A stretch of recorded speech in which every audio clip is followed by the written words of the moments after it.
এই টোলের বোঝা সাধারণ মানুষ তথা অটো চালক ভাই, সিএনজি চালক ভাই, রিক্সা চালক ভাই, ভ্যান চালক ভাই, যারা একদম খেটে খাওয়া নিম্ন আয়ের মানুষ, তাদের এই টোলের বোঝা বইতে হয় এবং যা এই অঞ্চলের মানুষের মারাত্মক ক্ষোভের সৃষ্টি করেছে।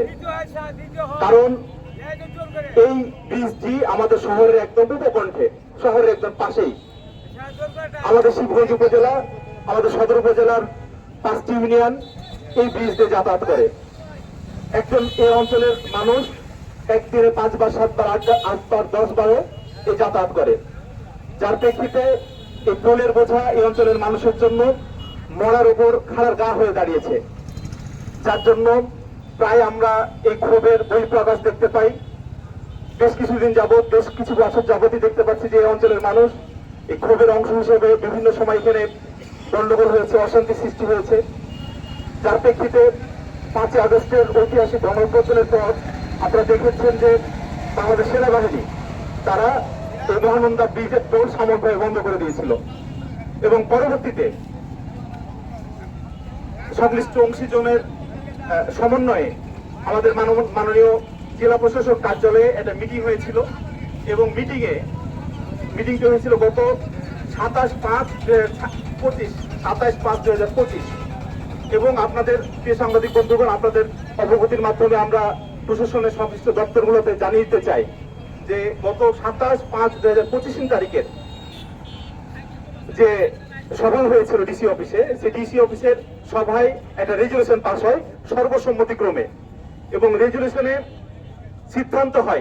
সিদ্ধান্তটা আমি পড়ে শোনাচ্ছি। সিদ্ধান্ত হয় যে বর্তমানে যে টোল আদায় করা হচ্ছে তা যেন কোনো ক্রমে বৃদ্ধি করা না হয় এবং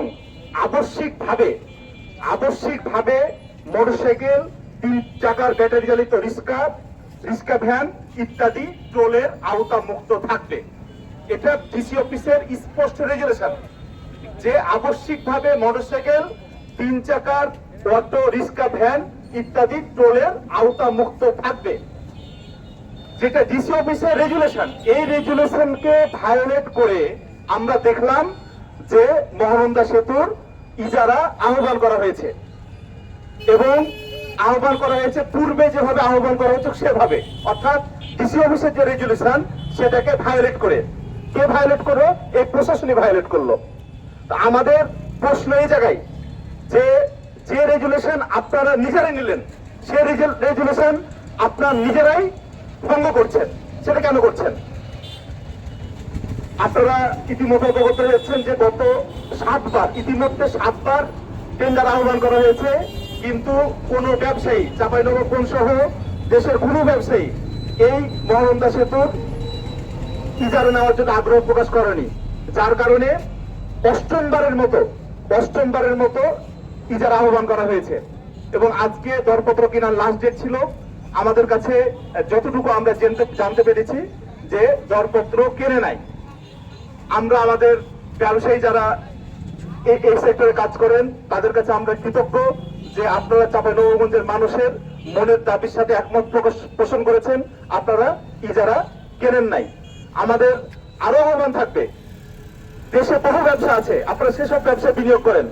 আমাদের অনুরোধ যে এই ভিক্ষাবৃত্তির ব্যবসায় এই গরিব মানুষের পকেটের টাকার উপরে আপনারা হাত দেবেন না। এই ধরনের ভিক্ষাবৃত্তি নামক ব্যবসায় আপনারা আসবেন না, এটা আমাদের বিনীত নিবেদন। সম্মানিত উপস্থিতি, আমাদের যে কর্মসূচিগুলো রয়েছে, যে কর্মসূচি কেন্দ্র করে আজকে আমাদের সংবাদ সম্মেলনের আহ্বান করা হয়েছে, এই বিষয়টি এখন উপস্থাপন করবেন চাঁপাইনবাবগঞ্জ নাগরিক অধিকার আদায় কমিটির সম্মানিত আহ্বায়ক মোহাম্মদ তরিকুল মোল্লা ভাই।